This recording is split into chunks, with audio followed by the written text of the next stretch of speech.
What have you kind of seen over the past? My record stops a couple years ago, or no, last in 2014. But what have you kind of seen when it comes to like large amounts of animals coming in from not the best situations? Typically, as far as our organization is involved, we seem like we have one large hoarding case a year. That may be regional, it may just be how it is, or maybe we just don't see them here, but it seems like every now and then just somebody's going to end up in that situation. We had the one earlier this year that was 44 cats. We've had a couple smaller ones since then. How does, like, when you bring in the 44 cats, I remember we were in a small room, how does, like, that large of a number, whether it's cats or dogs, affect what you guys do when it comes to taking care of them all? It's really just basic numbers and basic capacity. It's just the same as if you have a 2-bedroom house and you try to fit 20 people in it. You've got to figure out where you're going to put everybody, how you're going to feed them, how you're going to take care of them, and make sure that they get the care that they need.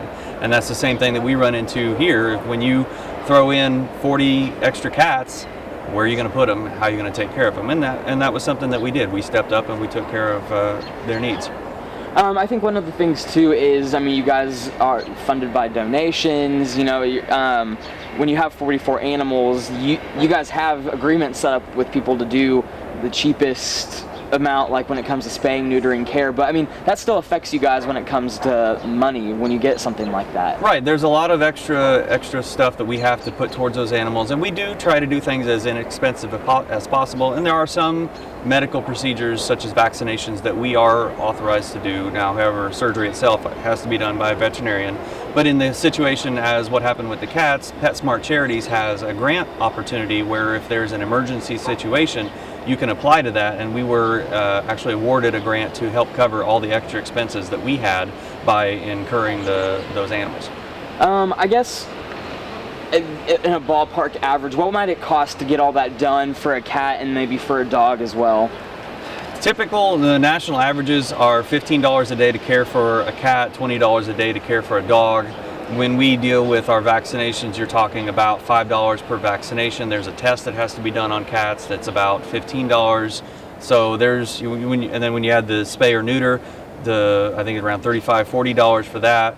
There's, immediately about $75 right there just to process that animal for adoption. Not to mention how long it sits here until it gets adopted. So you add $15 a day on top of that. Yeah, and that was kind of my follow-up is, it costs to adopt an animal, but it doesn't really touch the amount, like if it sits for a month, I mean, it really doesn't, what it costs to adopt them out doesn't really touch that cost that it took you guys, correct? Right. We adopt cats for $85. That's just our normal adoption rate. So if a cat comes in and we have to spend $75 on it and we adopt it for $85, unless it gets adopted immediately, then we're already losing money on it. But we don't use adoptions to make money anyway. We just want the animals to get good homes. I mean, what was my follow-up question?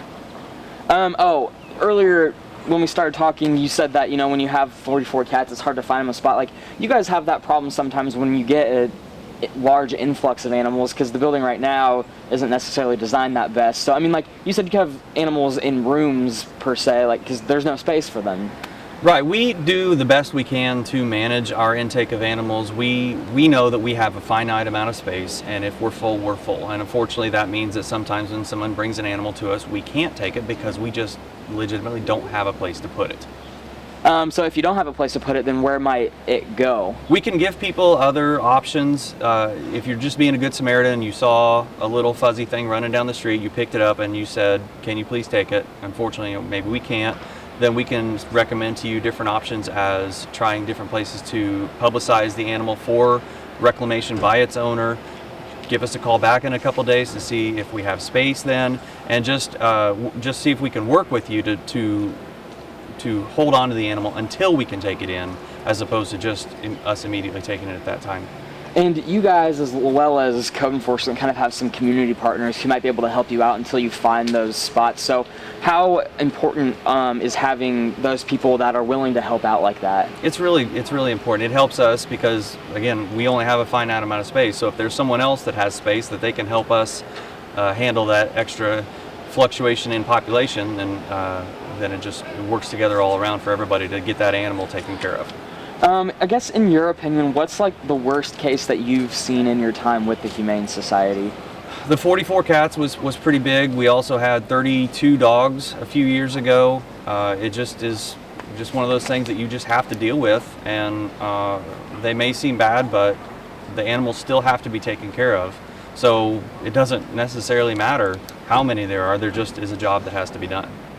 When you get a large amount, 32 dogs, 44 cats, does that make it hard on you guys too when it comes to the way those animals behave and putting you guys at a risk per se, because you don't know what conditions they came from? They might not always be the friendliest. Right. Every animal is assessed as an individual. Their behavior and their medical needs are taken care of at each animal's level, just to make sure that they get what they need, and we just like I said, we give them what they have to be taken care of. I guess to go back to like big hoarding cases, like we had 44, but do you get a lot of like smaller ones too, where you see maybe like 10, 12 animals like on a smaller scale? Right. Do you see those come through your door too? Yeah, we've gotten I know twice this year we've gotten 6 to 7 animals at a time at a lump. And there'll be times where there's 2 or 3, and I guess it's all more or less the same. It's just the scale is what changes, but the goal is still the same. Just still take care of the animals, still give them what they need.